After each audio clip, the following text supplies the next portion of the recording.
How to turn off memories notification on Snapchat. Hello guys, how are you? Today I will teach you how to do this. Just watch the video until the end. You go first as usually and you open Snapchat. Then when your Snapchat is opening, you go and click on this icon of profile. Then you go and click again on icon of settings and click.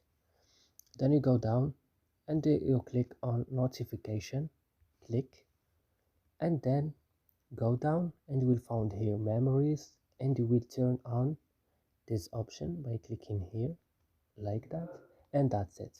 I hope this video is helpful and useful for you. Don't forget to like and subscribe in our channel, and see you next video.